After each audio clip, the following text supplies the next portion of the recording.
Donc, je vous souhaite à tous la bienvenue et je remercie évidemment nos trois intervenants d'avoir accepté de se plier à cette discipline. On a donc Raphaël Chevrillon-Guibert, qui est chercheur, je ne sais pas comment vous voulez qu'on dise, à l'IRD, Roland Marchal, qui est chercheur aux séries CNRS, et puis Maaz Tageldine, qui est journaliste soudanais. Et on s'est en quelque sorte partagé le travail, enfin plutôt ils se sont partagé le travail. Dans un premier temps, Roland Marchal va nous faire un peu un état des lieux en retraçant une perspective historique de ce Soudan qui est constamment en tragédie.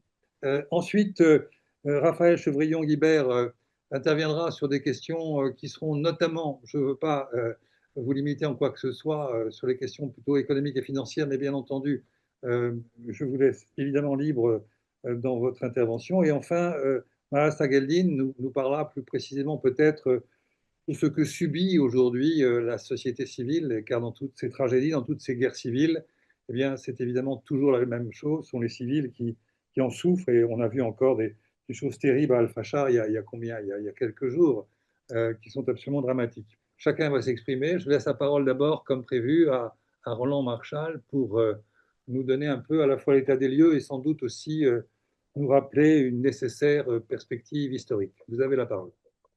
Oui, bonsoir.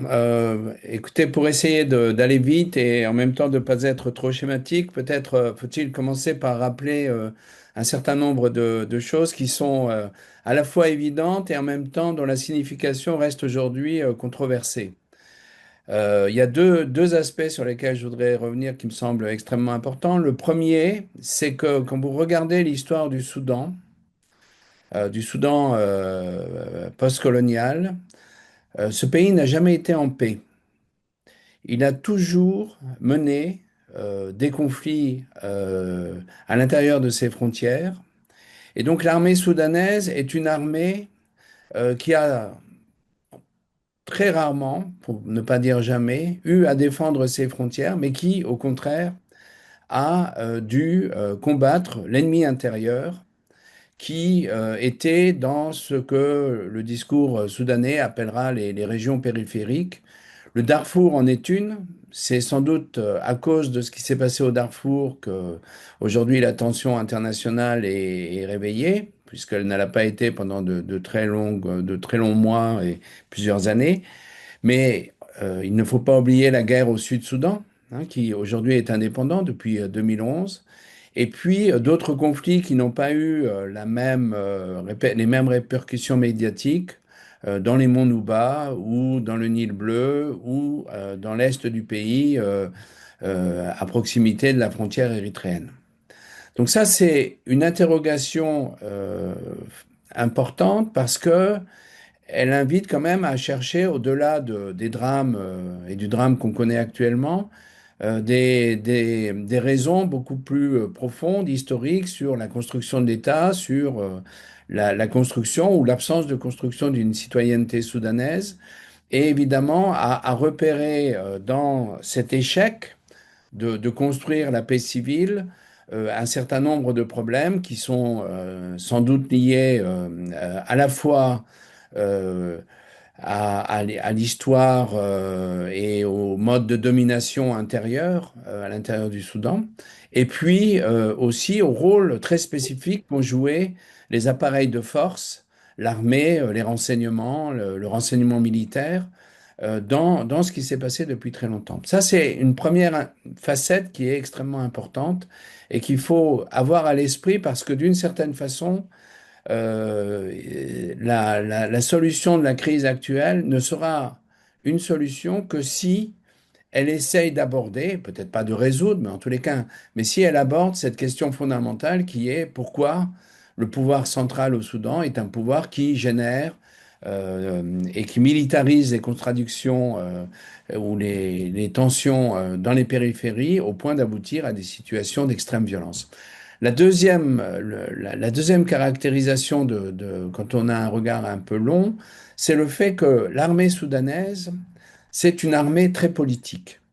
C'est-à-dire que depuis l'indépendance, l'armée soudanaise a joué un rôle extrêmement important dans la vie politique, a été au pouvoir de très nombreuses années, hein, 1958, 1964, 1969, 1985 et 1989, 2019. Alors, dans chacun de ces cas, évidemment, hein, c'est toute l'analyse sur les coups d'État militaires.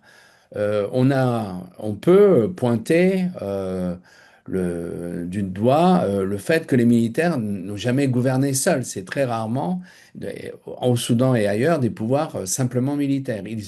Ils ont évidemment noué des alliances avec des partis politiques traditionnels.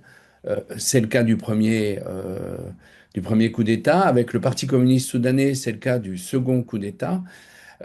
Et puis, troisième coup d'État avec les islamistes, hein, le Front national islamique de Hassan Tourabi.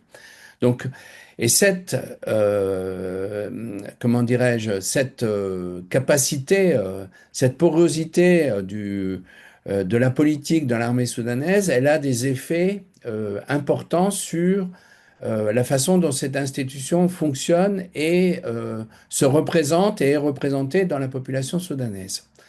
C'est une institution qui se veut la seule véritablement nationale à l'intérieur de ce pays.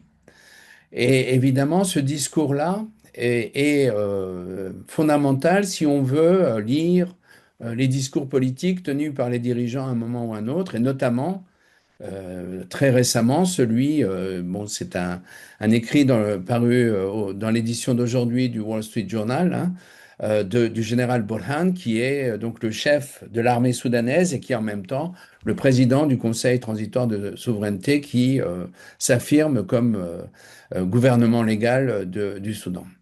Et évidemment, dans chacun des trois périodes, il y a évidemment il y a eu des soubresauts importants bon, qui nécessitent analyse.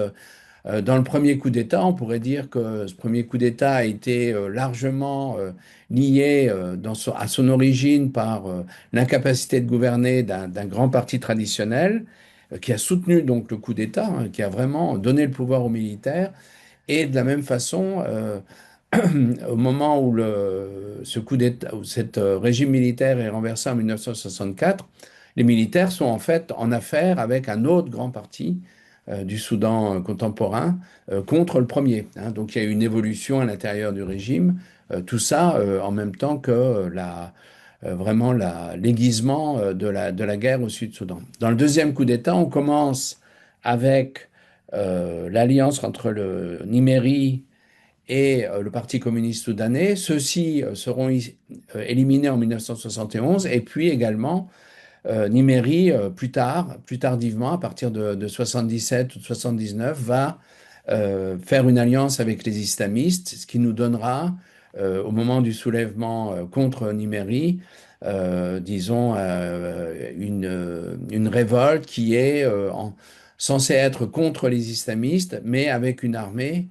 qui finalement va, malgré tout, essayer de conserver un ascendant dans le régime transitoire. Et après 2019, on a un peu le même phénomène, puisque l'armée réagit comme en 1985, comme en 1964 à cette fameuse intifada, hein, qui est glorifiée dans la prose et le discours politique soudanais, hein, la révolte du peuple, mais en même temps une révolte qui finalement tend à être essentiellement dans la capitale, et puis même si elle se proclame révolution, tend finalement à mettre en place un régime dans lequel les militaires ont la haute main. Ça a été le cas après la chute de Niméri et ça a évidemment été le cas également en 2019, puisque entre le renversement d'Omar el-Béchir au printemps 2019 et l'accord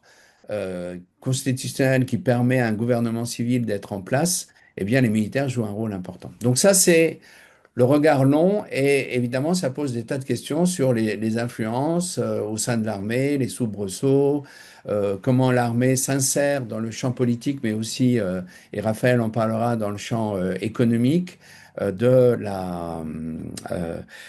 Soudan. Et puis aussi, ça pose une autre question sur laquelle on va revenir dans la troisième partie, qui est le fait que c'est une armée qui, parce qu'elle est très politique et parce qu'elle n'est pas une armée qui défend les frontières nationales, est aussi une armée qui maintient l'ordre en utilisant des instruments qui sont toujours les mêmes, qui sont le renseignement militaire et la construction de milices dédiées qui jouent contre ceux qui essayent de se révolter contre l'ordre étatique et à partir de ce moment-là deviennent des forces supplétives de l'État avec tous les problèmes que génère leur contrôle, leur absence de contrôle et puis également leur éventuelle dissolution. Le deuxième problème dont il faut parler et avoir en tête, c'est 2019 a été sacralisé avec beaucoup de romantisme par les Soudanais et encore plus par la communauté internationale comme la fin d'une dictature islamo-militaire. Alors, bon, on ne va pas discuter ici les termes, mais si vous voulez, l'ambiguïté de tout cela, c'est que on a célébré ça, les manifestations, le rôle des femmes, enfin tout ça a été très beau. On a oublié peut-être des questions essentielles sur la nature de la transition. Qui étaient ces civils qui arrivaient soudainement au pouvoir? Quelles étaient leurs relations avec les militaires ou les forces armées? Et également, dans quelle mesure ces civils représentaient réellement ce mouvement populaire qui avait défait avec beaucoup de courage la répression pendant des mois pour obtenir l'arrestation d'Omar el-Béchir et puis finalement, malgré les résistances de l'armée, disons, un gouvernement civil chargé finalement de faire quoi? Ben de gérer une catastrophe économique, puisque le Soudan est ruiné. En tous les cas, les chiffres, les macroéconomiques l'indiquent, et puis également essayer de trouver le chemin d'une reconstruction. La troisième interrogation, c'est évidemment ce qui se passe au Darfour. Pourquoi? Parce que le Darfour, en gros, c'est connu par les Français, c'est pas connu par la communauté internationale, par les Occidentaux, et donc il faut s'y arrêter. Aussi parce que les violences au Darfour ont été les plus médiatisées depuis très longtemps, et ce qui permet évidemment de faire des références. Et là, si vous voulez, on tombe sur une illustration de ce que je viens de dire, c'est-à-dire comment le régime d'Omar el-Béchir, pour maintenir l'ordre ou le désordre, en tous les cas empêcher l'émergence d'un pouvoir politique dissident, construit des milices qu'on va appeler Janjaweed, hein, on est au début des années 2000. Comment ces milices vont mener des politiques de terre brûlée avec les accusations récurrentes sur les crimes de masse, génocide. Bon, personne ne sait combien de personnes sont mortes dans ces affrontements, mais très certainement, on est sûr que ça se compte en centaines de milliers, sans pouvoir exactement, disons, qualifier ce terme. Mais enfin, j'imagine que vous avez eu beaucoup le débat sur Gaza, on ne va pas le refaire à propos du Soudan.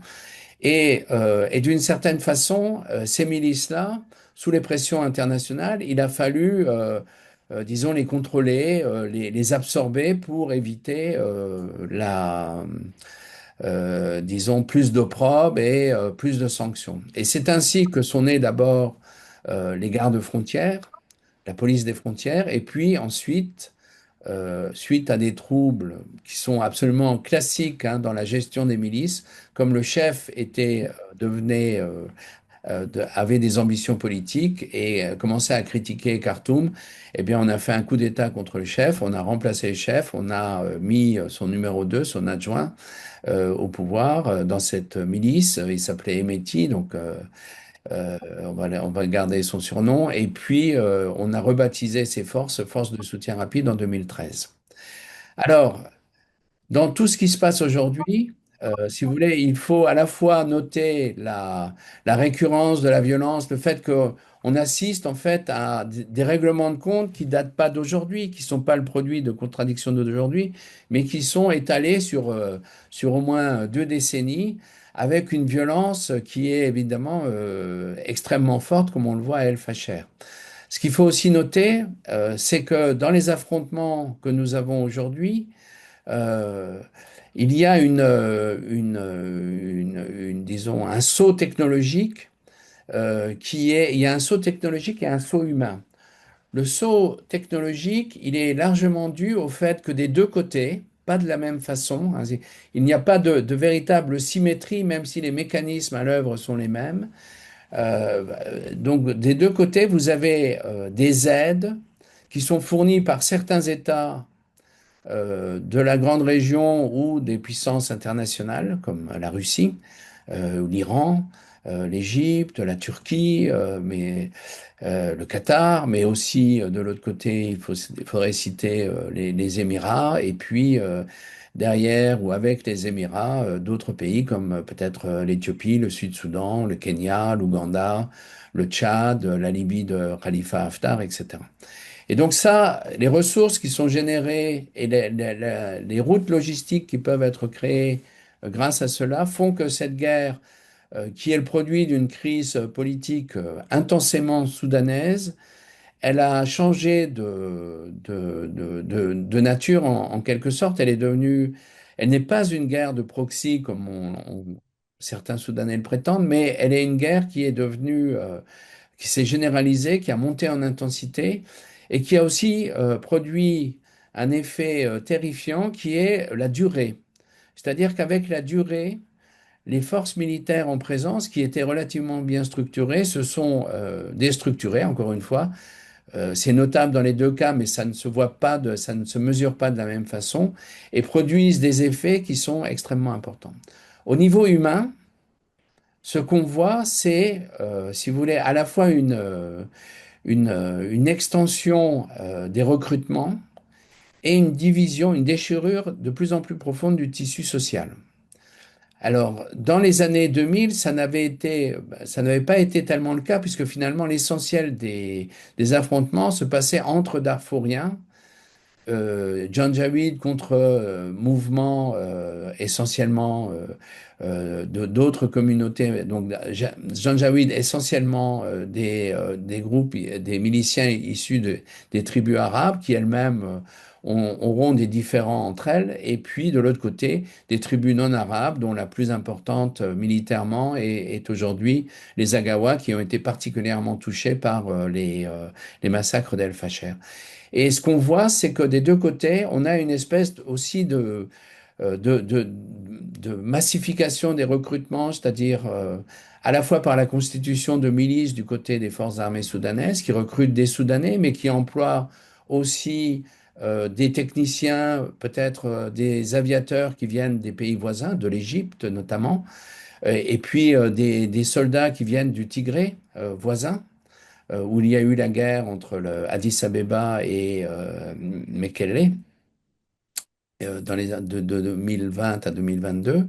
Donc des étrangers, on en a du côté de l'armée et on en a certainement, ils sont plus visibles parce qu'ils sont généralement de nationalité colombienne, du côté des forces de soutien rapide, mais on a aussi des gens qui viennent, y compris du Burkina Faso, du Mali, du Niger, du Tchad, de Libye, et qui vont combattre aux côtés des forces de soutien rapide du général Emeti. Donc la situation, d'un point de vue militaire, elle est, comme j'ai dit, dans les principes, finalement, on relève les mêmes logiques. Maintenant, dans la forme, il n'y a pas exactement les mêmes types de symétrie, mais on est face à une situation militaire qui apparaît, si vous voulez, suffisamment soutenue par l'extérieur pour qu'elle puisse durer. Hein, il n'y a pas d'épuisement dans la guerre des deux principaux protagonistes. Et donc, on peut penser que cette guerre, elle peut encore durer. Je ne dis pas qu'elle va durer forever, comme, mais très certainement, elle peut encore durer des mois, peut-être même des années, hein, dans la configuration actuelle. Alors évidemment, ça pose la question de quels sont les intérêts de ces puissances extérieures. On aura peut-être l'occasion de revenir là-dessus.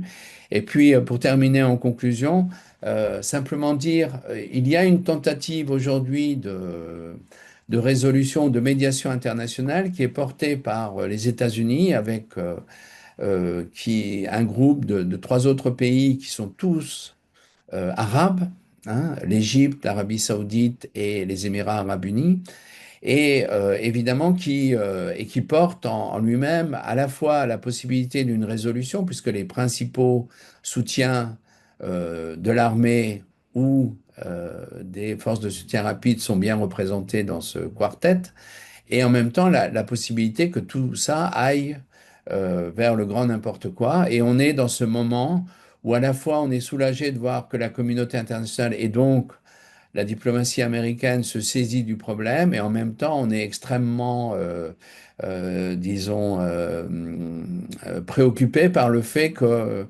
les premiers mouvements de cette dite médiation ont échoué ces derniers jours, mais aussi que derrière ça, il y a des approximations politiques et historiques qui laissent craindre que cette médiation finalement tourne en rond et s'achève comme d'autres médiations que la présidence Trump aura inaugurées depuis janvier 2025. Merci. Bon, mais merci beaucoup pour cette rencontre. Donc je vais me présenter autrement. Je suis pas journaliste, mais je suis ingénieur de formation, mais je suis en même temps activiste soudanais depuis quelques années maintenant. Et du coup, je vais essayer de parler sur la situation actuelle de la société civile après cette guerre. Alors, cette guerre a vraiment divisé la société civile, et depuis en 2019, on a commencé une révolution. C'était formidable. On avait beaucoup de rêves d'avoir un pays démocratique et pouvoir profiter de la richesse de pays et de la liberté.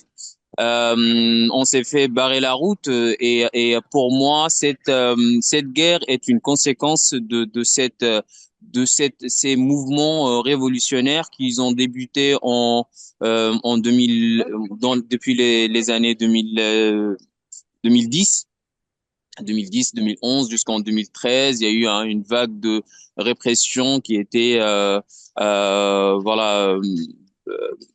initié par Omar el-Bashir, et il a utilisé la milice de FSR, qui sont les Janjaweed, pour réprimer les étudiants à cette époque-là, où il y a eu 260 morts. Et ensuite, il y a eu ces mouvements, ils sont arrêtés pendant des mois, et puis des années, et ensuite on a commencé à faire des mouvements et à manifester le mécontentement, et aussi quand le pays est devenu dans une situation économique faible.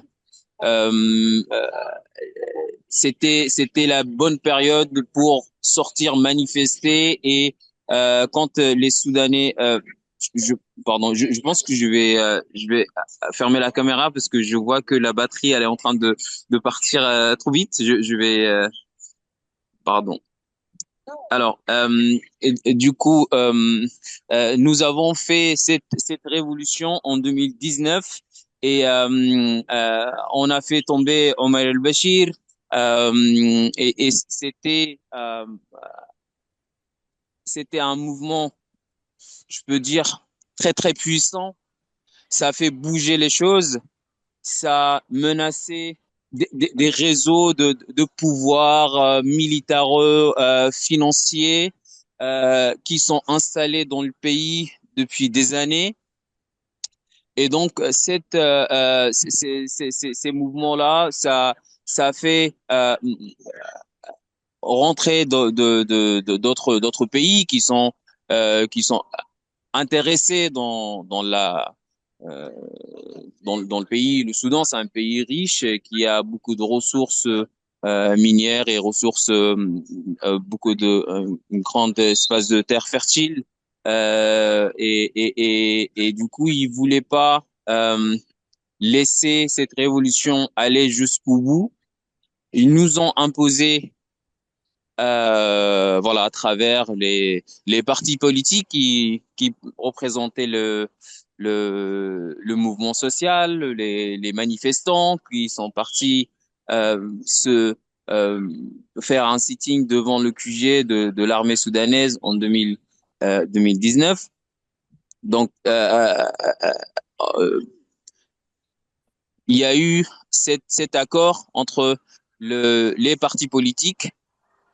Maintenant, on a compris que leur souhait, c'était pas d'aller jusqu'au bout de la révolution et retirer l'armée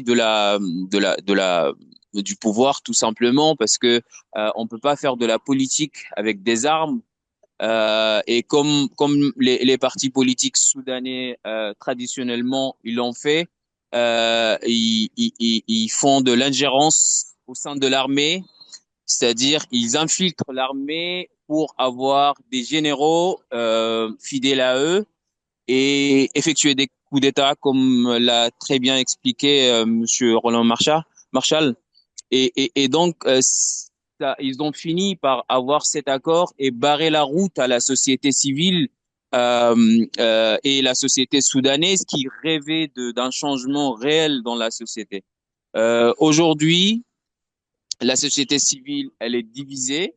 Il y a une partie de la société civile, partis politiques, des organisations, des personnalités soudanaises qui se sont rapprochés à la milice de FSR par intérêt pur, parce que au début de la guerre, le FSR, ils avaient vraiment beaucoup de pouvoir. On les voyait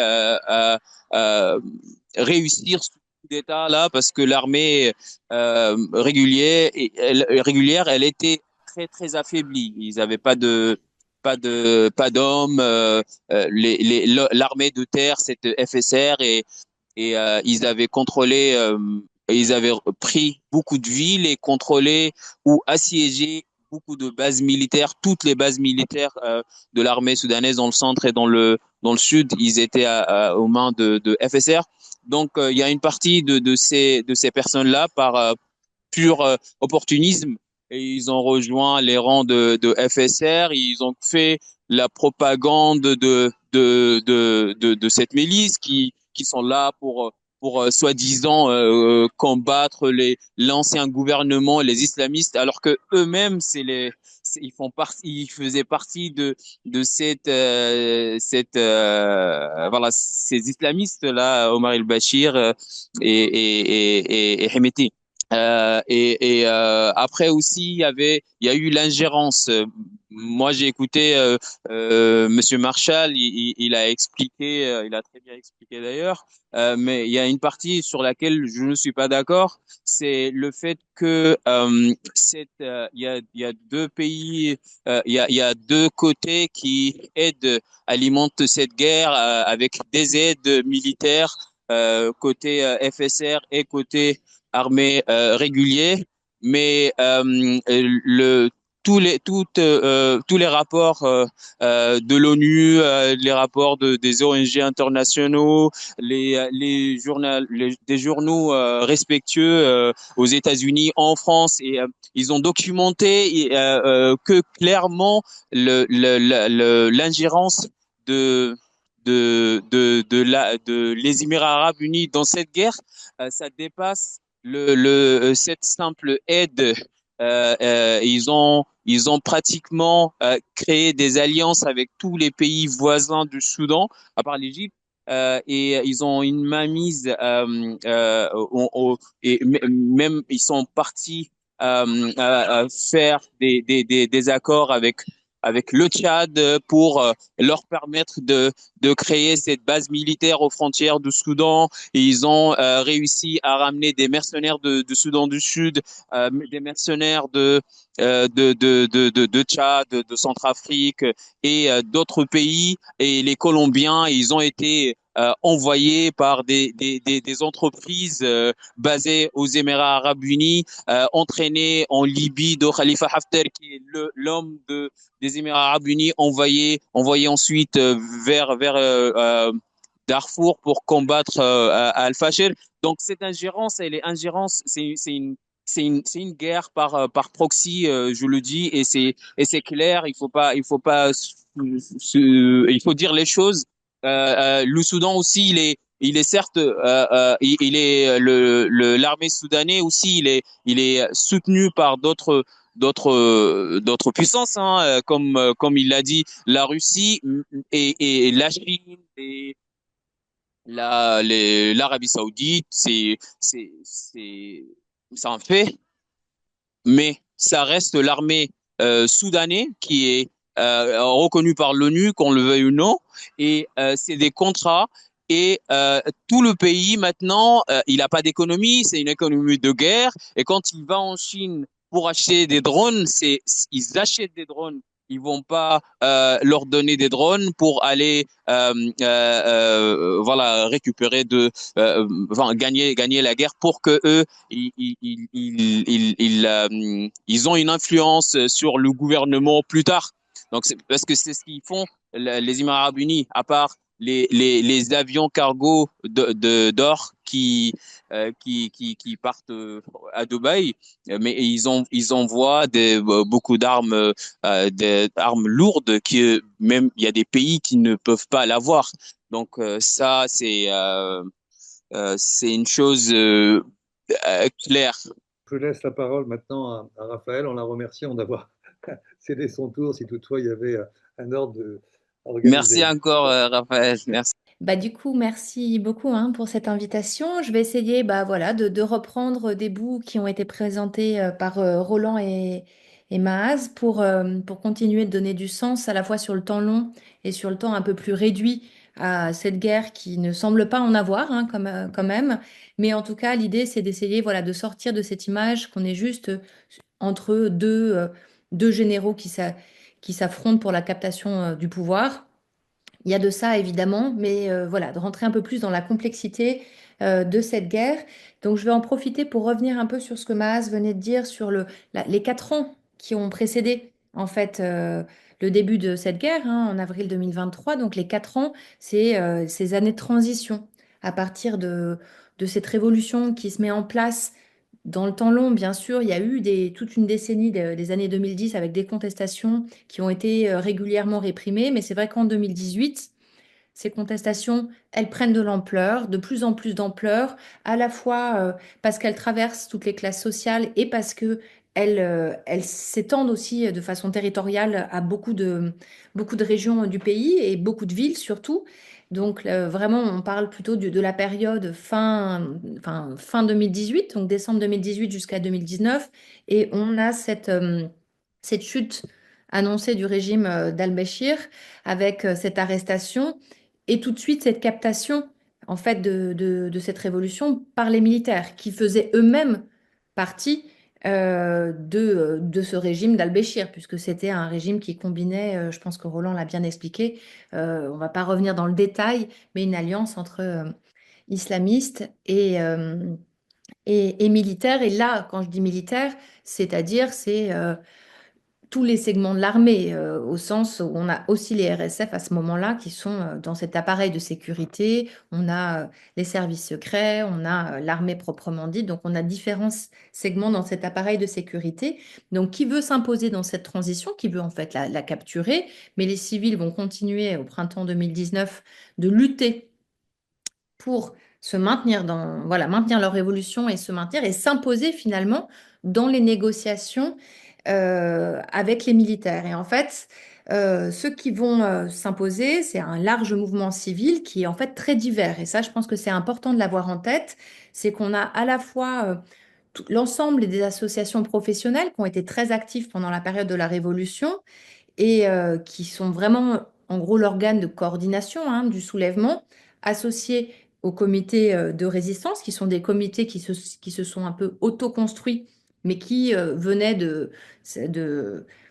mouvements militants plus souterrains, plus anciens également. Mais vous avez aussi, dans cette grosse coalition civile, euh, les partis politiques un peu plus classiques du Sudan Call, avec les anciens partis, Ouma, ceux aussi du National Consensus. Enfin, vous avez tout un tas de partis politiques, vous avez aussi des associations civiles différentes, des étudiantes, et vous avez associés à cette coalition civile certains groupes armés du Sudanese Revolutionary Front, qui était composé beaucoup de mouvements rebelles du Darfour et aussi des autres zones, parce que voilà, tout le pays est quand même en guerre civile, je pense que Roland l'a bien expliqué aussi. Donc, vous aviez des gens du Kordofan et d'autres régions. Donc, vous avez cette grosse coalition civile qui va, en fait, composer un groupe, les Forces for Freedom and Change, qui vont être en gros ceux qui vont discuter avec les militaires à l'été 2019. Et on va avoir un accord qui va naître de ça, qu'on appelle un accord constitutionnel et qui va créer deux gros organes un peu importants. Le Conseil de souveraineté, qui va être dominé par Al-Bourhan et qui va être composé à moitié de civils et des forces armées, hein, militaires et aussi RSF. Et vous avez un gouvernement civil qui est, lui, dirigé par Abdallah Hamdok. Et en fait, ce qu'il faut bien voir, c'est que on a cet accord-là, mais cet accord-là, il n'a pas du tout géré, on va dire, la partie qui était liée aux guerres civiles soudanaises, qui était plutôt dans les périphéries. On a repoussé à plus tard, et on va en discuter après, les accords de paix. Donc ça crée une très forte frustration tout de suite, hein, par rapport aux gens venant des périphéries. On repousse à plus tard les discussions autour des accords de paix pour mettre un terme à la guerre au Darfour, pour mettre un terme au conflit à l'Est et aussi dans le Nil bleu, dans les zones frontalières.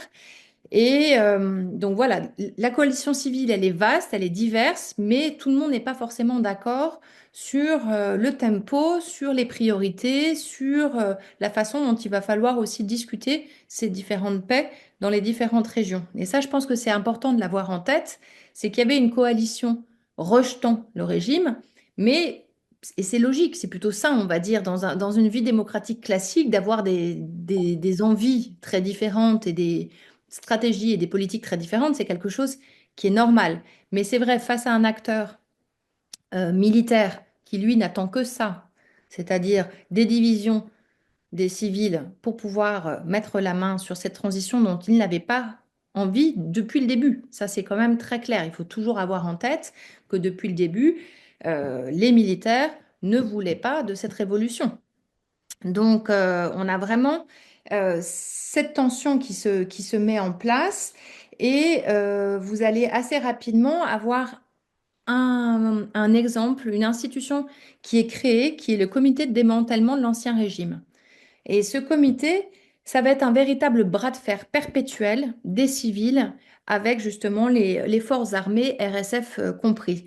Parce que ce comité, il est en charge euh, de, euh, en gros, de dissoudre l'ancien régime. Et qui dit dissoudre, ça veut dire récupérer des avoirs, ça veut dire mettre à pied, pardon, tous les fonctionnaires qui sont suspectés d'être islamistes ou trop proches de l'ancien parti hégémonique, le National Congress Party. Donc on a quand même 7000 fonctionnaires qui sont mis à pied à ce moment-là. On a 1 milliard de dollars qui sont récupérés de différentes organisations. Vous avez des associations, notamment islamiques, financières fortes, qui sont dissoutes. Donc on a vraiment un comité qui fait des coups d'éclat, mais ça dure toute l'année, donc à partir de 2020, mais avec des frottements extrêmement forts, déjà de l'ancien appareil, qui est toujours là ou à moitié là. Donc vous avez un très fort frottement avec notamment tout l'appareil judiciaire de l'État soudanais, qui était très islamiste, hein. Donc vous avez beaucoup d'appels parce que tout n'est pas toujours clair. On crée des nouvelles institutions, il y a les voies d'appel, voilà, il faut en discuter. Vous avez plein de comités qui se mettent en place pour essayer de repenser l'ensemble de l'État, l'ensemble de son fonctionnement. Et évidemment, ça crée beaucoup de tensions. Et les militaires, eux, ne voient pas forcément d'un très bon œil non plus cette remise en cause assez systématique, économique notamment, parce qu'il y a eu vraiment, et ça je reviendrai tout à l'heure dessus, un accaparement de la rente par le régime d'Omar el-Béchir et donc par les militaires. Et du coup, cette remise en cause, personne n'en veut quand on est au cœur de l'appareil. Donc on a des fortes tensions par rapport à ces civils et en parallèle, donc il y a ces civils qui avancent, on va dire, dans la partie un peu centrale du pays surtout, mais ce qu'il faut voir, c'est que dans le reste des régions, ça n'a pas beaucoup bougé, cette révolution qu'ils ont faite et qu'ils appelaient de leur propre vœu. Il y a eu beaucoup de mouvements armés depuis des années. Si vous regardez ce qui se passe en 2019 ou 2020 au Darfour, il y a de plus en plus de violence. Il y a des conflits intercommunautaires extrêmement forts. Il n'y a pas du tout le même vécu de ce qui peut être vécu dans les régions centrales, beaucoup plus pacifiées. C'est le moment où il y a des discussions qui se mettent en place pour justement mettre un terme à ces guerres civiles et c'est ce qu'on va appeler le Juba Peace Agreement. Donc on a les mouvements rebelles qui vont finalement trouver un accord de paix pour mettre un terme en fait aux différentes guerres civiles du pays. Et en fait, à ce moment-là, par exemple, Emeti a joué un rôle assez clé parce que c'est lui qui a fait beaucoup le go-between entre les militaires mais ça au sens de l'armée, en tout cas au sein de l'appareil, et ces rebelles. Et c'est parce qu'en fait, au départ, l'intérêt, il n'était pas là. Les gens du centre, ils n'étaient pas forcément intéressés pour trouver des solutions dans ces régions périphériques, hein. Je caricature, excusez-moi un peu, mais pour qu'on retienne. Et c'est vrai qu'on va avoir un deuxième accord qui est signé, mais cette fois-ci pas avec les mêmes acteurs et qui lui aussi a beaucoup de faiblesses. Le premier en avait, parce que déjà il oubliait les mouvements armés et de régler enfin, voilà, la paix dans les périphéries. Celui-ci, déjà d'un point de vue juridique, il a un statut tout aussi constitutionnel et il pourrait même être au-dessus de celui de les signer l'été précédent. En plus, certains acteurs armés, rebelles, ne veulent pas le signer, donc, et certains gros acteurs, donc il est signé entre certains. Il accorde des places dans l'État. Donc, on retrouve un système où, en fait, les accords vous permettent d'accéder à l'État et l'État vous permettrait d'accéder à des ressources. Et après, il y a il traite beaucoup de choses, mais il crée des dissensions.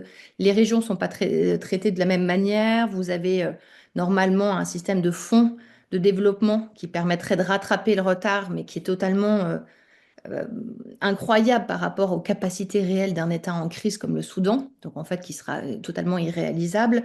Voilà, il crée en fait plus de tensions et de malaise, notamment parce que il divise un peu encore plus les civils. Parce que dans les civils, je vous avais bien dit, il y avait les mouvements rebelles du Sudanese Revolutionary Front.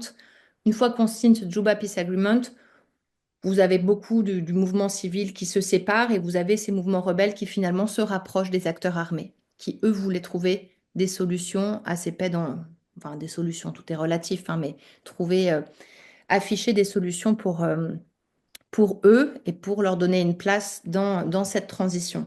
Donc on a quand même quelque chose de très fragile qui arrive en fait dans toute cette période 2019, 2020, 2021. Et du coup, bah évidemment, l'armée en profite et ne dit pas du tout refaire un coup d'État, mais annonce scorifier, rectifier la transition parce que les civils seraient incapables de gouverner. Et du coup, c'est la fameuse reprise en main dès octobre 2021 par, cette fois-ci, totalement assumée par l'appareil sécuritaire soudanais. Mais qui dit reprise en main, ça veut dire aussi que vous allez avoir besoin de personnel pour reprendre l'État. Et c'est là où on réouvre la porte aux fonctionnaires qu'on a mis à pied. Donc on a une entrée à nouveau de beaucoup des islamistes du précédent régime qui reprennent de la main aussi pour des questions très prosaïques, parce qu'il faut faire tourner un État qui est grand. C'est un grand pays, le Soudan, il y a beaucoup de monde. Vous avez tout de suite, par exemple, une des fondations islamiques qui avait été dissoute par le comité de démantèlement qui est remis en place.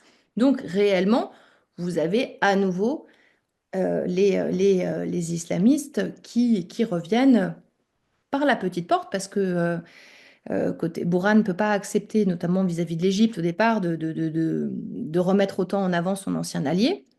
Mais voilà, on est dans ce moment-là quand justement vous avez cette tension qui commence, qui était déjà marquée, mais à apparaître de plus en plus frappante entre Emeti, et ça je pense que Roland l'a bien raconté, qui vient de cette pratique historique de l'armée de monter des milices pour aller faire la guerre à sa place sur le terrain, surtout dans les périphéries, mais qui est aussi le pur produit de ce régime, c'est-à-dire qu'on a On a créé cette milice, on l'a peu à peu institutionnalisée, et puis en accédant au centre, et puis par des capacités aussi personnelles, qui s'est créé un véritable empire économique qui va lui permettre maintenant de payer ses soldats et de pouvoir finalement concurrencer l'armée. Et du coup, vous avez cette tension qui devient de plus en plus palpable à l'intérieur de ceux qui ont repris la transition, mais les civils ont continué de leur côté à pousser, pousser, pousser pour rester comme ils l'avaient fait juste après la chute d'Omar al-Béchir. Et c'est finalement cette guerre, elle éclate au moment où on allait rediscuter de redonner peut-être aux civils, ou en tout cas en partie aux civils, une partie du gouvernement, et toutes des questions qui n'étaient ni réglées par le Juba Peace Agreement, ni par l'accord de transition, sur qu'est-ce qu'on fait de ces différents segments, et notamment des RSF, en termes de réintégration dans un appareil, on va dire, militaire unifié. Donc voilà, je voulais prendre ce temps pour que vous voyez bien la complexité d'une vie politique qui est vraiment très forte. Et le dernier point, parce que j'ai vu que j'étais un petit peu longue, c'était vous rappeler aussi, donc il y a cette complexité, là je vous ai dressé un panel large sur un peu le Soudan, mais qui après doit être lu à l'aune aussi des différences et des asymétries très fortes régionales. On l'a évoqué rapidement à plusieurs reprises là dans les deux interventions, mais c'est vrai que le Soudan, il s'est construit historiquement sur une région, alors c'est toujours un peu caricatural, mais euh, de fait de sa construction économique, hein, notamment autour du centre, des régions centrales, autour du Nil et du centre, qui c'était beaucoup pour une agriculture d'exportation, hein, c'était la période aussi coloniale, qui n'a pas été tellement remise en cause, donc avec un centre assez prospère d'un point de vue économique et des régions qui étaient quand même, en fait, participaient à l'effort, puisque souvent c'était leur population qui allait travailler dans les champs ou qui était exploitée, on va dire, par les. Je caricature un peu exprès, mais du coup, avec un centre qui a beaucoup plus bénéficié, et ça se voit quand vous allez au Soudan, vous n'avez pas du tout le même type d'infrastructure selon que vous êtes au centre ou vous allez dans les régions périphériques, en termes de routes, en termes de ponts, en termes d'accès à Internet. Et ça n'a pas été modifié ou très peu, malgré pourtant une volonté de le faire, en tout cas dans le discours initial des islamistes, par les 30 ans de régime, pour différentes raisons sur lesquelles on pourra revenir dans les discussions, alors que ça aurait été possible, par exemple, dans les années 2000. Dans les années 2000, vous avez la découverte des puits de pétrole dans le sud du pays, vous avez une rente pétrolière, à cette époque-là, les cours sont hauts, Khartoum a de quoi changer les choses. Mais les choses, elles vont surtout changer, on va dire, dans le cœur du pouvoir. On va avoir une modification un petit peu, on va éjecter un peu plus les islamistes, on va avoir une modification dans le cœur du pouvoir et dans les régions centrales, mais très honnêtement, dans les périphéries, et notamment au Darfour, où c'est la période de la guerre, et c'est aussi lié à cette question pétrolière, c'est la catastrophe. Et du coup, ça crée quand même beaucoup, beaucoup de frustration, mais ça crée aussi des attentes très différenciées chez les civils. Vous n'avez pas envie de la même chose du point de vue de l'État, selon que vous êtes dans un pays, enfin dans une zone totalement avec des problèmes de sécurité, ou si vous voulez avoir plus de routes, avoir un accès facilité à l'école, à l'université. Donc ça crée des grosses disparités dans les attentes. Et puis arrive la dernière décennie du régime, 2010, où vous avez le pays le Sud-Soudan qui a pris son indépendance, la rente pétrolière qui s'est tarie, les cours sont redescendus et puis c'est le Sud-Soudan qui a les puits. Et à ce moment-là, vous avez, moi ce sur quoi je travaille beaucoup en ce moment, euh, le choix de miser maintenant sur tout ce qui est exploitation minière. Parce qu'à ce moment-là, le cours de l'or est très élevé. Bon, le Soudan, c'est un pays depuis les pharaons qui a de l'or et c'est devenu rentable parce que les machines sont pas chères, parce que quelques grammes d'or, ça vaut le coup de le faire sortir de terre, parce qu'à cette période-là, vous avez une explosion des cours de l'or. Et en fait, ça va modifier profondément les attentes vis-à-vis de l'État, parce que tout le monde va vouloir rebondir sur l'or, et notamment les acteurs étatiques qui vont essayer de concentrer la richesse et les accès à cette exploitation minière, et ça va créer beaucoup de frustration. Et c'est aussi une des raisons de la révolution, enfin voilà, des contestations et de l'étalement de ces contestations à toutes les couches sociales à partir de 2018 et 19. Merci beaucoup, c'est une grande précision à tous égards, y compris sur la forme. Donc j'ouvre les questions. Alors oui, il y avait une question sur s'il était possible de préciser les motivations ou l'implication des mercenaires colombiens. Et voilà, déjà c'est une première question. J'imagine la direction à l'attention des Maestradine.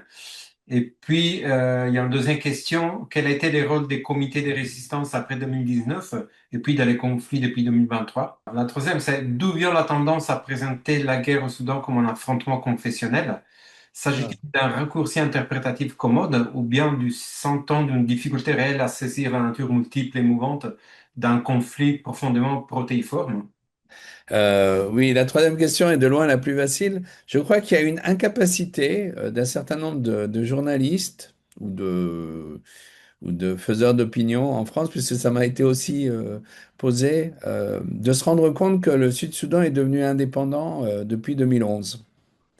Et donc, les gens parlent du Soudan comme si, finalement, au Darfour ou ailleurs, les affrontements étaient des affrontements confessionnels. Bon, disons, il y a toujours des chrétiens au Soudan, hein, à Khartoum et ailleurs. Il reste des sudistes, enfin des Sud-Soudanais, donc qui sont restés à demeure ou qui sont revenus au Soudan. Et il y a évidemment surtout une communauté orthodoxe, hein, qui est importante, qui joue un rôle économique important au Soudan historiquement, hein, dont on pourra reparler à l'occasion.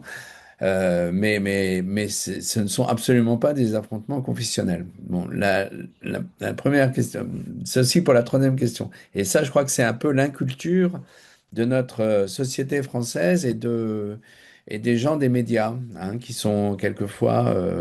alors, il y a des gens très compétents et puis il y en a d'autres qui le sont nettement moins, ou qui font pas le travail.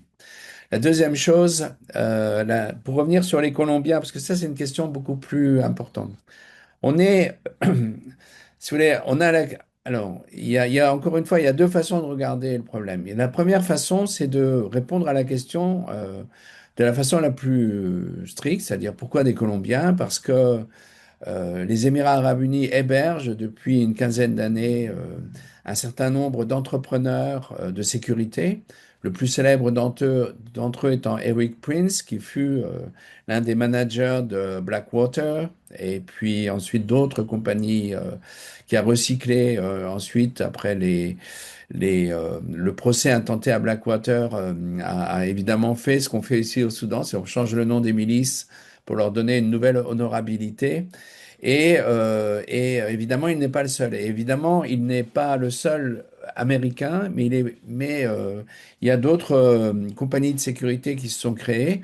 Et les Colombiens jouent un rôle de recrutement, comme si vous regardiez les compagnies privées de sécurité qui sont intervenues en Irak, bah, vous auriez aussi certaines nationalités africaines, par exemple, qui ont été plus réputées que d'autres. Les Sud-Africains, mais également les Ougandais ont joué un rôle. Et donc les Colombiens sont là. Quel rôle ils ont? Donc ils ont été recrutés par une société de sécurité basée à Abu Dhabi. Et ces gens-là sont souvent envoyés, ils sont présents à Bosaso, sur l'aéroport de Bosaso, donc dans le nord-est de la Somalie, mais également en Libye. Et finalement, on finit par les retrouver au Darfour, au moins à Niala, qui est là où le gouvernement établi par les forces de soutien rapide a ses bâtiments. Enfin, et on peut penser que ces mercenaires sont aussi présents sur des zones de bataille ou sur des lignes de front, notamment autour d'El Fasher. Alors, leur rôle est essentiellement un peu de formation, mais surtout de guider les drones, hein, puisque c'est une guerre, je l'ai évoqué ou j'ai fait allusion à ça, c'est pas une guerre de pauvres où, disons, le summum de la technologie, c'est une mitrailleuse lourde, hein. C'est une guerre où vous avez des drones et de bons drones, c'est-à-dire des drones qui peuvent valoir qui sont vraiment des drones militaires qui ont été achetés ou donnés par les Turcs, les Iraniens, les Russes, des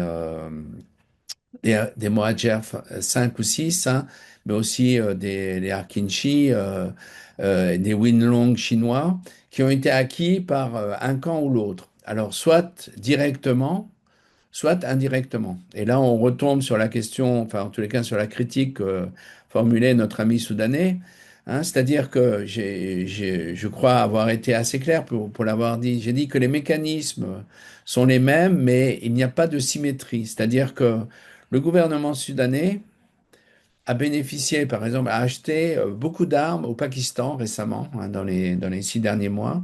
Ces armes ont été payées par le Qatar. Alors, quelle est la et ces armes ont été livrées à Port-Soudan. Alors, quelle est la différence entre ça et les RSF dans l'utilisation ou dans l'aide que peut leur donner les Émirats arabes unis, à part le fait, qui est important, que les Émirats arabes unis font la livraison sur site alors que les forces de soutien, l'armée, pardon, est capable d'organiser un transport plus conventionnel puisqu'il y a un port, le port Soudan fonctionne. Donc, mais on pourrait parler de la Russie, de l'Iran, je l'ai fait, de la Turquie, hein, qui joue un rôle important du côté de l'armée soudanaise. Et encore une fois, cette aide-là, elle est à la fois matérielle, des matériels qu'on donne ou qu'on offre. Par exemple, il y a des techniciens russes qui sont encore à demeure et qui aident à réparer les avions des militaires soudanais, hein, des forces armées soudanaises. Vous avez des pilotes égyptiens qui ont sans doute participé à la guerre à plusieurs moments.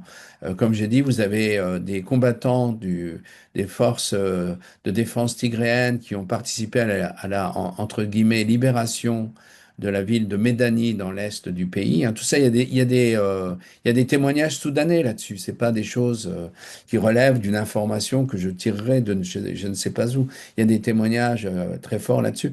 Et donc, si vous voulez, ce qui est vrai, c'est que comme les Émirats sont seuls et ont donné, disons, une capacité de survie aux forces de soutien rapide relativement exceptionnelle, parce que peu de gens au début de la guerre pensaient que les forces de soutien rapide allaient durer très longtemps dans un effort militaire, dans une confrontation militaire de ce type-là.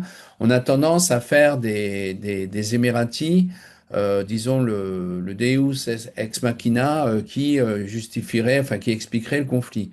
Je crois que la situation est un peu plus compliquée que ça, et c'est ce que la médiation américaine est en train de découvrir petit à petit. Donc ça, c'est un point important. Sur la troisième question, les comités de résistance. Bon, Raphaël, sans doute, a plus de choses à dire que moi là-dessus. Si vous voulez, les comités de résistance, c'est quelque chose qui est impressionnant, mais c'est un mouvement horizontal.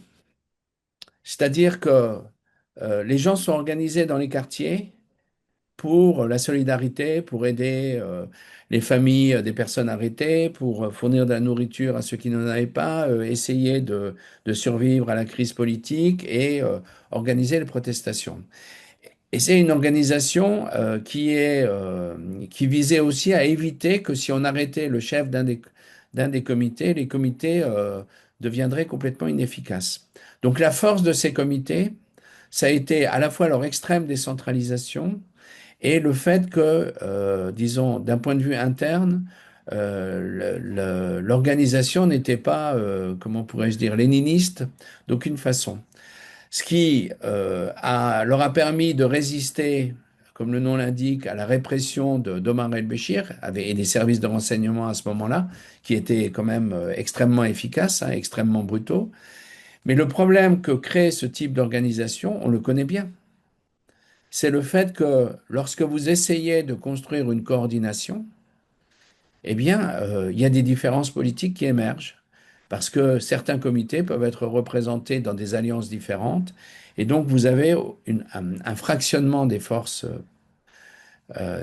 militantes qui fait que toute remontée et toute capacité de centralisation de ces groupes de résistance a failli. Et évidemment, certains groupes politiques ou certaines alliances politiques ont essayé de s'arroger la direction, la présidence de ces comités de résistance, provoquant des scissions, provoquant d'autres scissions, etc., etc. Et c'est sans doute, si vous voulez, dans cet effritement parce que quand on lutte contre Omar el-Béchir, c'est une revendication unanime. Après, quand on demande à faire des choix sur les négociations obligées avec l'armée, hein, ou avec l'appareil de force, puisque c'est l'armée, mais aussi les forces de soutien rapide, et aussi les renseignements, c'est à la fois la même chose et à la fois différent, hein. Évidemment, comme dans tous les pays. Eh bien là, il y a eu des différences très fortes entre comités de résistance, et donc il y a eu une espèce de division, d'affaiblissement de ce mouvement-là, qui a aussi permis à certains entrepreneurs politiques, civils, de jouer un rôle beaucoup plus important au sein des forces de soutien rapide. Et c'est à la fois extrêmement normal et en même temps, disons, le signe d'une faiblesse, parce que on a coopté des gens, le premier d'entre eux étant le Premier ministre, Hamdok, hein, qui a passé 30 ans en Éthiopie et qui finalement a été choisi parce que dans sa jeunesse, avant de devenir un bureaucrate des Nations Unies, il avait été proche du Parti communiste quand il était à l'université de Khartoum. Donc, si vous voulez, c'est quand même des raisons politiques qui sont, disons, assez légères, hein, qui ne montrent pas un enracinement. Et de la même façon, ce que vous allez avoir dans les suites d'août 2019 dans le gouvernement, ce que Raphaël a décrit très bien, dans la formation du gouvernement, c'est vous allez avoir l'arrivée de tas de gens de la diaspora dont le lien, disons, je dirais, charnel avec le mouvement de protestation est quand même pas très évident et qui sont plutôt des gens qui sont partis à cause du régime et qui veulent rentrer, reprendre la place que eux ou leurs familles avaient eue dans la période civile qui préparait, c'est-à-dire des couches moyennes ou dirigeantes de l'appareil d'État et des classes politiques et économiques. Donc ça, c'est un énorme problème et qui fait qu'à la fois, pour terminer sur un propos, je crois qu'il synthétise bien ce que j'essaye de dire, mais qui peut paraître polémique, c'est à la fois les comités de résistance sont un des grands atouts du mouvement populaire, mais ça a été aussi leur principale faiblesse, principale faiblesse.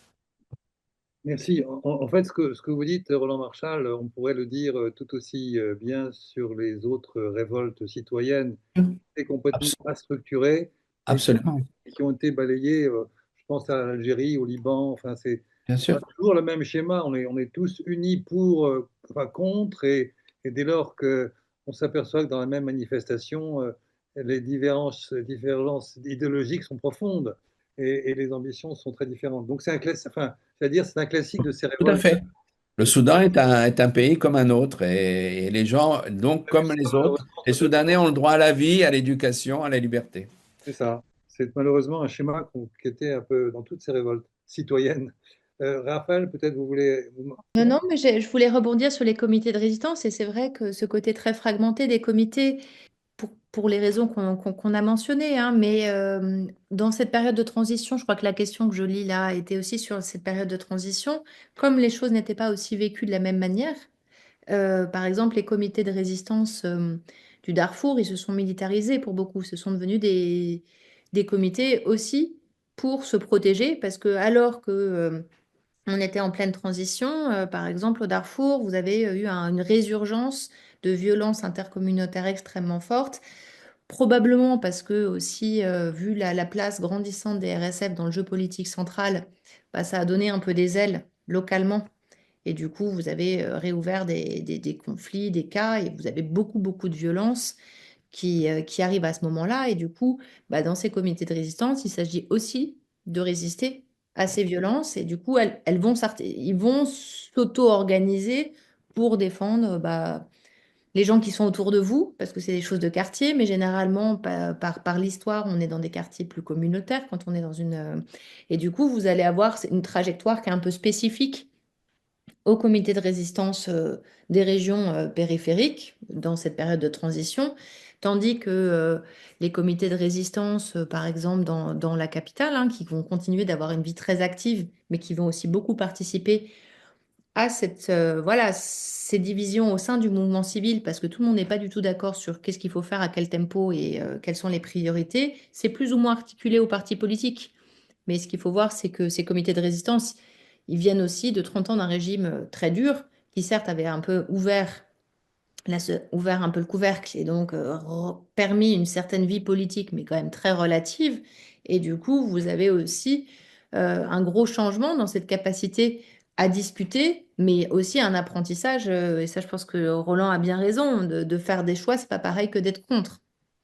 Et, euh, Et quand vous le montez dans un petit comité, vous avez eu beaucoup d'initiatives politiques autour de ça, mais arrimées à la création multiple. Si vous regardez dans le détail des navettes institutionnelles entre X ou Y comités qui étaient en charge de reprendre tel ministère, telle administration, telle chose, ça donne quand même quelque chose en pleine effervescence, mais qui n'a pas du tout eu la capacité, parce qu'il n'y avait pas de règles, voilà, d'en faire un groupe politique qui serait à moitié unifié. Donc c'est vrai que vous avez eu tout de suite une capacité de l'appareil de force là, de jouer de ces dissensions-là.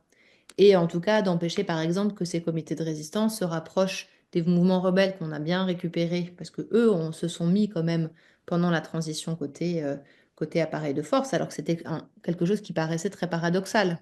C'est-à-dire que de voir les groupes rebelles darfouriens qui, depuis 10, 15, 20 ans, luttent contre le régime de Béchir, s'allier au moment des discussions avec les civils du côté des militaires, ça paraît paradoxal, alors que quand on regarde dans le jeu de la discussion, bon, c'est des alliances d'opportunités, comme un jeu un peu classique qu'on retrouve aussi ailleurs.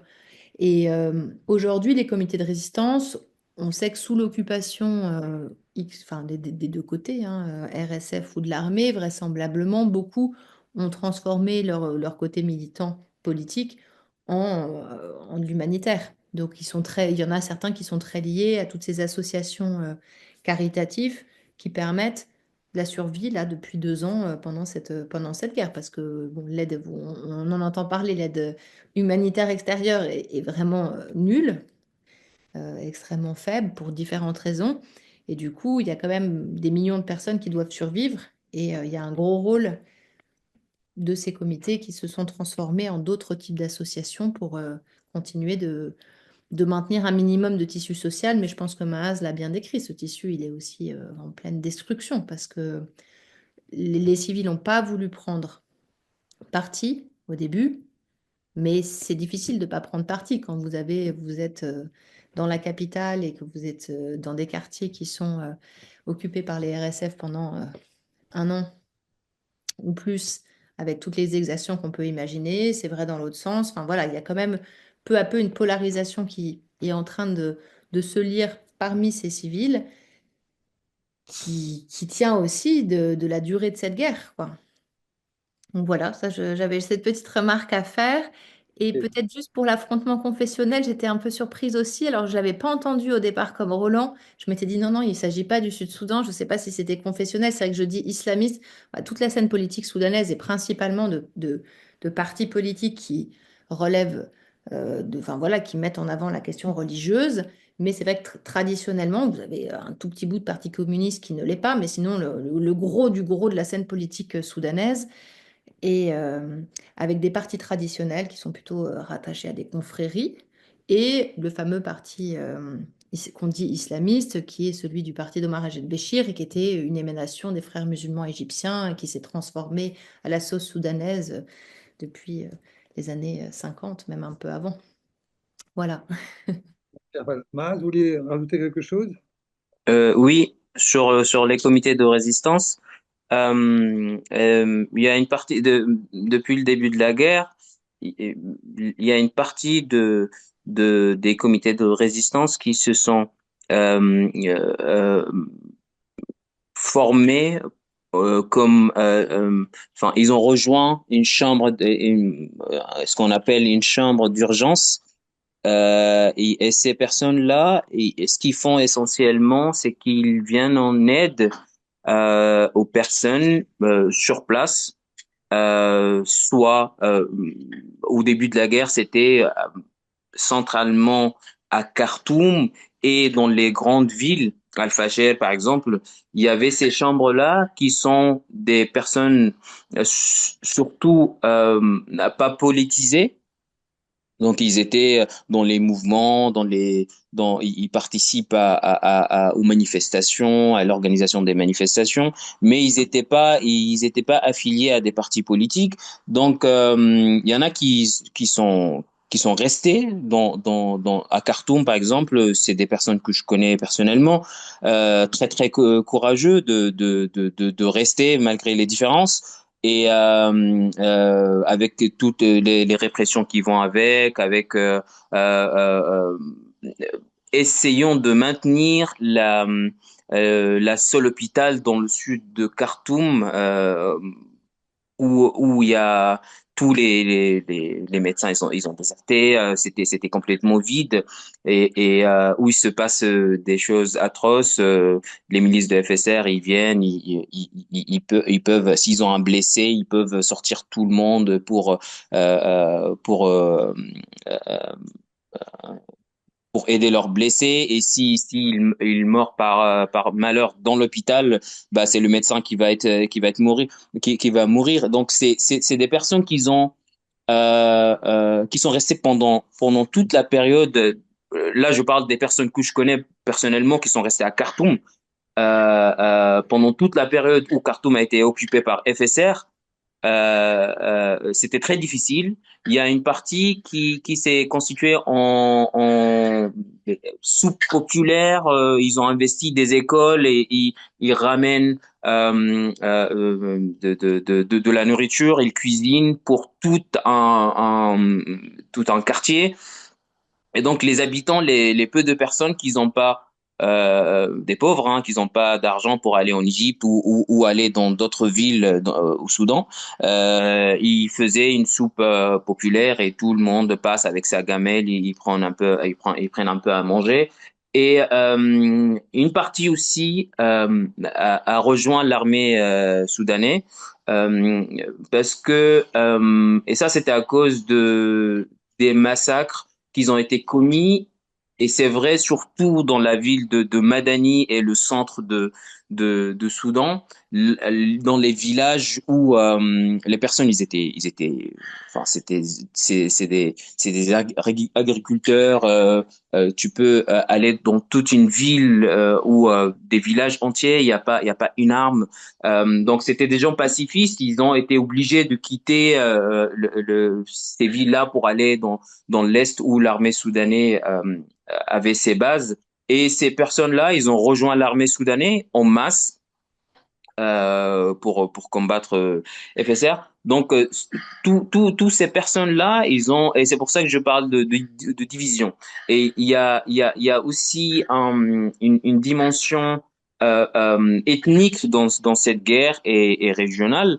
Beaucoup de personnes qu'on connaît aussi, ils étaient avec nous dans la rue, ils ont rejoint le FSR et ils font l'apologie et ils déroulaient leur propagande dans les réseaux sociaux et partout parce qu'ils ont une appartenance ethnique au FSR ou enfin parce que FSR ils sont majoritairement ils viennent de Rizegat qui sont des Arabes de Darfour. Donc ça c'était pour répondre à la question. J'espère que c'était clair. Oui, merci. Vous avez beaucoup parlé des Émirats arabes unis les uns et les autres. Est-ce qu'on peut préciser un peu les stratégies des Émirats dans cette affaire et peut-être d'un autre pays comme la Turquie que vous avez évoqué? Quelques mots peut-être sur ces acteurs internationaux qui font beaucoup, vous l'avez beaucoup évoqué, et sur tous les plans, y compris évidemment sur le plan des fournitures d'armes. Écoutez, bon, d'abord, c'est comme toujours, les gens ont le nez sur les événements et bon, oublient que ces relations ne datent pas d'aujourd'hui. Ce qui a changé, c'est les ambitions politiques du côté des Émiratis. C'est-à-dire que les États du Golfe ont toujours plus ou moins eu des relations, Arabie Saoudite, Qatar et Émirats ont eu des relations commerciales, souvent l'accueil d'une partie de la diaspora. Aller à Abu Dhabi à la fin des années 90, on était sûr de trouver, moi j'avais des amis soudanais hein, qui travaillaient dans l'industrie du bâtiment. À l'époque, c'est plus tard devenu énorme, comme on le sait, mais à l'époque, Dubaï était une ville quand même assez sympathique et plutôt un peu endormie de temps en temps. Mais évidemment, ça a changé dans les années 2010. Et surtout, je dirais, l'arrivée au pouvoir de Mohamed Ben Zayed a changé les cartes alors, sur plusieurs aspects. C'est-à-dire que les ambitions économiques, comme pour le cas de l'Arabie Saoudite, sont devenues un élément majeur, mais aussi la chasse aux frères musulmans. Alors, on ne va pas, dans un institut comme le vôtre, commencer à parler de ça, puisque je crois que vous avez d'autres exemples en tête, un tout petit peu plus au nord de Khartoum, qui montrent toute l'énergie qui a été, et tout l'argent qui a été dépensé pour mener la contre-révolution en 2013 au Caire. Hein. Mais, disons très clairement, ça a été un aspect important. Ceci dit, si on regarde les intérêts économiques, si vous voulez, c'est un peu là une des choses à la fois dont il faut discuter et qui en même temps est une discussion dont la conclusion est que peut-être on fait fausse route. C'est-à-dire que les gens alignent un certain nombre d'intérêts économiques. Alors il y a évidemment le rôle que les Émirats jouent dans le commerce de l'or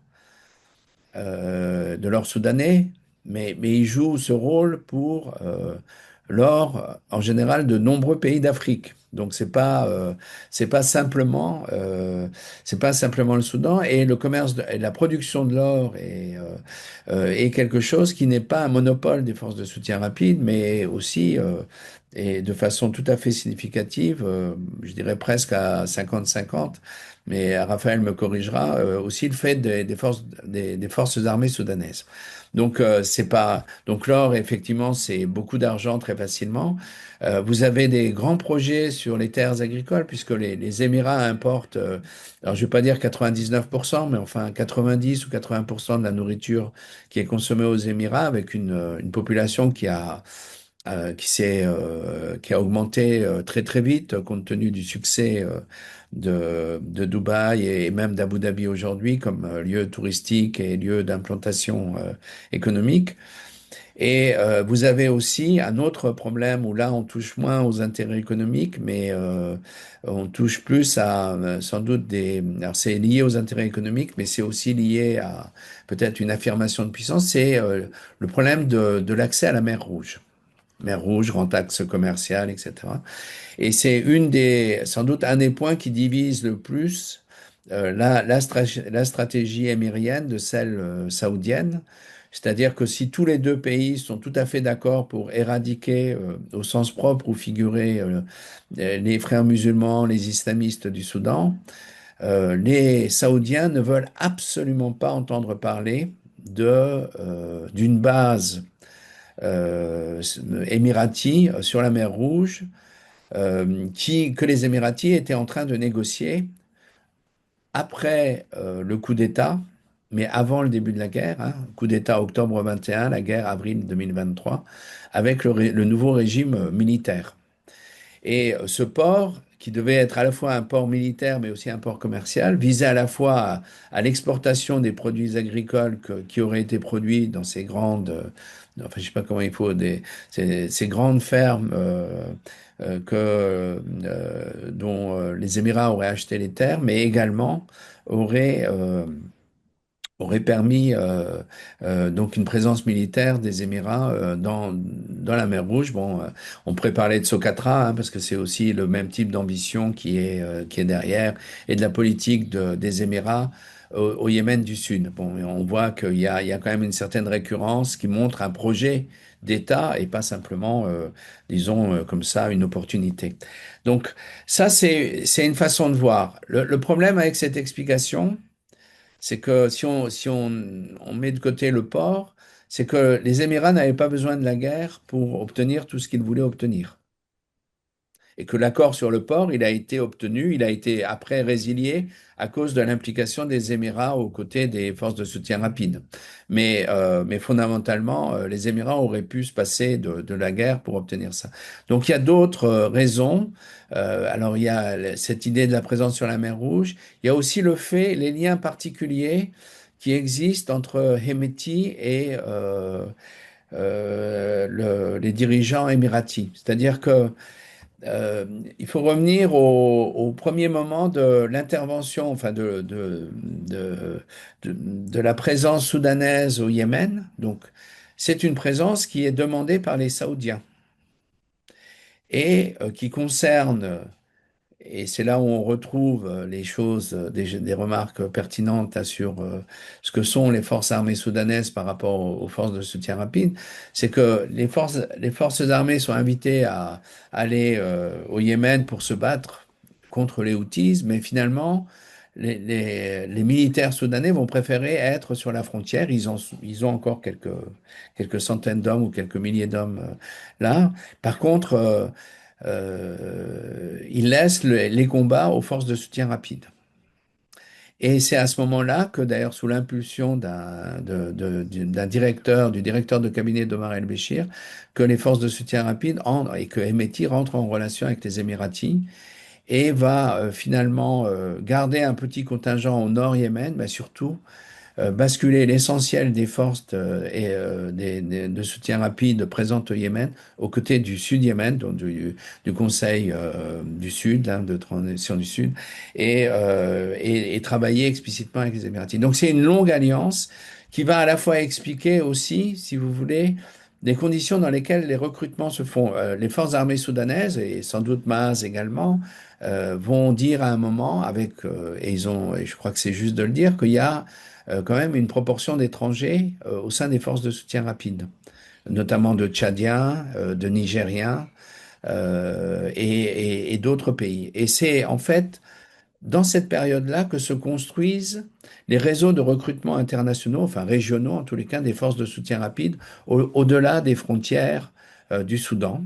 Ce qui fait que quand la guerre va être provoquée, va se déclencher en avril 2023, les forces de soutien rapide pourront très facilement recruter non pas seulement dans la communauté Rizaigat ou arabe du Darfour, aller très vite au Tchad où massivement des groupes arabes se sont déplacés et sont jusqu'à aujourd'hui en faveur de Hemeti, ou très marginalement, très marginalement en République centrafricaine, mais vont aller tout de suite au Niger.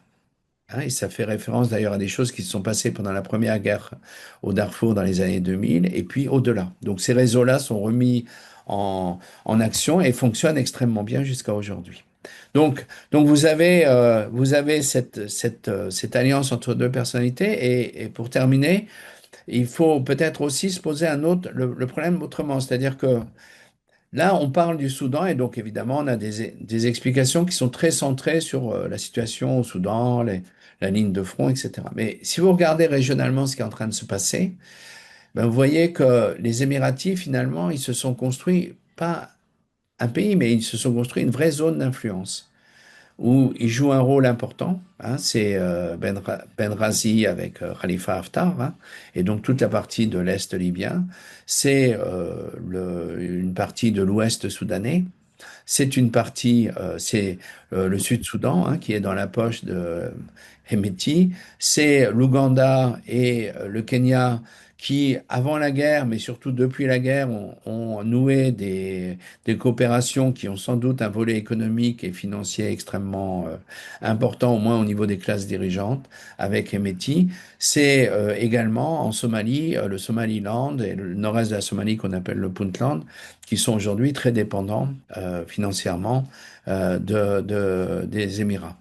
Donc vous avez cette situation-là qui fait que peut-être les Émiratis visent, et ça rend d'autant plus nerveux les Saoudiens, visent à avoir une région et visent à l'avoir à la fois pour montrer que ben, dans l'effondrement de l'hégémonie occidentale dans cette Afrique de l'Est, ben, ils jouent un rôle, ils sont devenus incontournables, hein, et le Quad signifie ça aussi.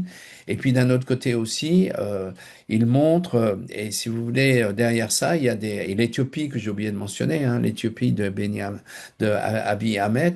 Et donc dans tout ça, ils ont une influence dans une région où à la fois d'un point de vue de recherche de minéraux et d'énergie et d'or, il y a à faire et ils sont prêts à faire. C'est-à-dire que les Émirats comme l'Arabie Saoudite sont des pays qui sont aujourd'hui des pays extrêmement impliqués sur le continent africain Et ce qui est d'autant plus important à souligner qu'en France, on continue à parler de notre politique en Afrique comme si la France était capable de jouer le rôle de donateur qu'elle a pu être il y a 20 ans ou 30 ans, alors qu'aujourd'hui, la France n'a plus d'argent et que son rôle, c'est souvent plutôt de jouer un rôle d'influenceur à Bruxelles plutôt que de dépenser son propre argent dans les pays africains. Donc tout ça est motivé par des raisons de puissance, par le fait que les pays du Golfe sont convaincus que la transition énergétique, elle va se faire, mais à eux d'en contrôler le calendrier, hein, c'est ça qui est très important, qu'on vient encore une fois de revoir au Brésil, et en même temps par des aspirations de puissance qu'on voit à l'œuvre, et pas seulement dans le cas du Soudan, mais dans le cas de Gaza ou de la Syrie et d'autres choses. La Turquie et le Qatar, bon, d'abord travaillent ensemble, hein, il y a beaucoup de choses que la Turquie fait en Afrique qui sont en fait financées par le Qatar, en Somalie notamment, mais aussi au Soudan. Et la Turquie fait, le Qatar paye, hein, en gros. Et donc le Qatar n'est plus exposé comme il a pu l'être dans les années 2010, ce qui montre que la réconciliation entre États du Golfe, elle existe, mais elle est relative. Et puis les Turcs ont aussi des liens très anciens avec le régime d'Omar el-Béchir.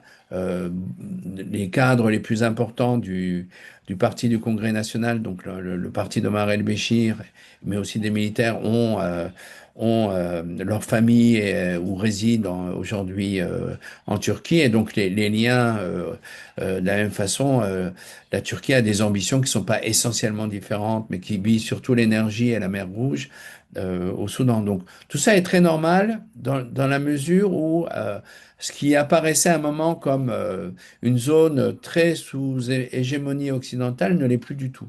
Depuis 2003, quelle est la place des enrôlements forcés? Est-ce que la FSR enrôle des personnes de toute ethnie, notamment dites africaines? Et l'armée effectue également des enrôlements forcés?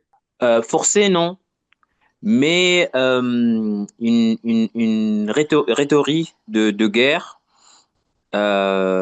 poussée dans toute la société soudanaise. Euh, voilà, ils mettent en avant l'ethnie, donc ils qualifient le gouvernement, enfin l'armée soudanais de Djellaba, arabes de centre et du nord du Soudan, qui vont venir, enfin, je parle de FSR, quand ils veulent recruter dans leur base ethnique, qui sont essentiellement les Arabes de Darfour et les Arabes enfin, c'est les mêmes, ce sont des cousins qui se trouvent au Soudan, au Tchad, au sud de la Libye, au Centrafrique, enfin dans toute la région proche de Darfour. Et du coup, ça confronte une autre rhétorique qui est Harb al-Karama, qui est la guerre pour pour euh, pour euh, pour récupérer le pays et ces deux rhétoriques ils arrivent à recruter beaucoup de jeunesse, euh, mais c'est pas forcé. Il y a des enfants dedans. Enfin, on en a vu. Ça a pas été, je peux pas dire des chiffres. Ça a pas été compté ni côté armée officielle ou FSR, mais ça existe. Après, côté armée soudanais, c'est un peu compliqué d'avoir des enfants parce que à part avec les milices qui combattent avec l'armée soudanaise, ils peuvent infiltrer des personnes, mais les processus de recrutement sont très stricts. Il y a beaucoup de personnes qui sont repoussées et ils ont reçu beaucoup plus de monde qu'ils en avaient besoin. Donc, je pense pas qu'il y a beaucoup d'enfants qui ont participé à cette guerre actuellement. Après aussi dans le côté FSR, il y a eu il y a eu beaucoup de morts, surtout Al-Fasher. Et ils ont perdu beaucoup d'hommes et c'est pour ça ils sont partis recruter des mercenaires au sud du Soudan, des Soudanais de Sud. Il y en avait beaucoup qui ont participé dans la ville de Madani à Khartoum. Il y en avait beaucoup il y avait aussi des snipers, des femmes éthiopiennes. Euh, Tout ça, ça a été documenté. Et les Colombiens. Et donc, comme ils ont beaucoup d'argent, côté FSR, ils arrivent à recruter, ils essayent de recruter des, des, euh, des mercenaires un peu qualifiés. Et parce qu'ils ont vu que les personnes recrutées avec, avec bon, d'une base tribale, des personnes qui sont euh, pas pas soldats de profession. Euh, ils sont morts en masse quoi devant les QG de l'armée soudanaise. Vous êtes Raphaël, là, peut-être vous dire en quelques mots comment vous voyez là, est-ce qu'il y a des perspectives politiques de sortie de cette guerre? J'étais dans une réunion sur Gaza il y a 2 heures et la grande discussion, c'est est-ce qu'il y a des perspectives politiques? On n'en voyait pas. Est-ce que sur le Soudan, il y a quelques perspectives politiques? Roland Marshall parlait tout à l'heure des négociations. Enfin, en quelques Bah, mots, en quelques mots de conclusion, en quelque sorte, pour ce débat qui a été très riche et je vous en remercie. bon, bah merci de me confier cette lourde tâche, hein, je pense qu'il y a, oui, il y a forcément des perspectives politiques. On ne va pas dire qu'on est hyper enthousiaste et que, comme le disait Roland, ça peut peut-être durer, que, comme disait Maaz, il y a eu une ethnicisation quand même du conflit. C'est très classique hein, dans ce qui se passe au Soudan et dans la zone sahélienne. Là, avec les RSF. Ça a ethnicisé encore plus les bases de recrutement, l'utilisation, mais il y a quand même d'autres voies qui sont possibles parce qu'il y a déjà d'autres acteurs qui revendiquent, même s'ils ne se font pas beaucoup entendre quand il y a les armes. Donc c'était ces fameux civils dont on a beaucoup parlé, mais qui ont quand même eu une place importante et qui sont remis sur le devant de la scène avec cette proposition américaine qui dit on ne veut pas voir pour la suite ni les RSF, ni l'armée. Donc c'est ce qui fait aussi monter, je veux dire, au cocotier les uns et les autres, parce que l'armée continue de se dire qu'elle pourrait jouer un rôle et qu'elle est légitime. Les RSF, c'est plus...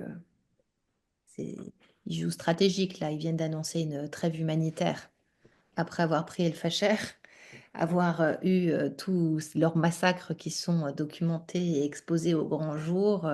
Les métiers a annoncé que eux étaient d'accord avec la proposition américaine et, euh, et étaient partants pour une trêve, alors que la réalité des combats continue. Donc voilà, on a quand même deux acteurs qui, je pense, réellement imaginent encore pouvoir gagner sur le terrain militaire et donc sont encore dans cet esprit de la bataille. Je pense qu'on n'est pas du tout encore arrivé, ni d'un côté ni de l'autre, à la table d'une négociation politique parce qu'il y a de l'argent. Donc là, on l'a évoqué à demi-mot, mais par rapport à l'or, il y a, voilà, il y a encore il y a de l'argent qui a été mis de côté avant. Il y a de l'argent qui tourne encore aujourd'hui parce que l'exploitation minière continue, bat son plein dans toutes les régions du pays et qu'aujourd'hui, à 4 000 $ l'once, on a encore les moyens pour quelque temps d'acheter du matériel haut de gamme. Et puis voilà, il y avait aussi ces fameux financements extérieurs dont on a parlé. Mais il reste au milieu de ça ce troisième acteur qui est quand même celui central et qu'on commence, en tout cas du point de vue de la communauté internationale, à regarder un peu à nouveau. Et peut-être pas directement au prisme qui avait été celui un peu des... Enfin, moi, je suis assez critique, hein, mais des précédents, durant le précédent régime où on était à l'Union européenne, on le regardait au prisme de la capacité de l'ancien régime de garder les migrants. Donc finalement, très bien ces civils qui manifestent, mais quand vous vous dites que certaines chancelleries en pleine manifestation étaient encore en train de négocier des accords potentiel avec le régime de Béchir qui était vacillant. Donc peut-être qu'il y a un petit décentrement, mais c'est vrai que pour l'instant, c'est voilà, c'est des faibles signaux, mais qui existent. Et en tout cas, le fait que les États-Unis, qui ont quand même toujours joué un rôle, et on peut les critiquer sur plein d'endroits, mais sur le Soudan, ils ont quand même joué des rôles clés au moment du Sud-Soudan. Et là, en tout cas, en remettant la possibilité des civils au centre du jeu, plutôt que ces deux acteurs militaires, je pense que c'est quand même quelque chose de positif. Et j'aurais tendance à terminer sur ça. Écoutez, c'est une bonne façon de terminer. Je vous remercie vraiment tous les trois d'avoir participé à ce débat. Je remercie aussi tous ceux qui ont assisté. Et puis j'espère très prochainement vous avoir en présence, pour reprendre un peu ce que vous disiez tout à l'heure, non pas en présentiel, mais en présence, puisque nos locaux vont bientôt rouvrir, de nouveaux locaux. Merci infiniment et très bonne soirée à tout le monde.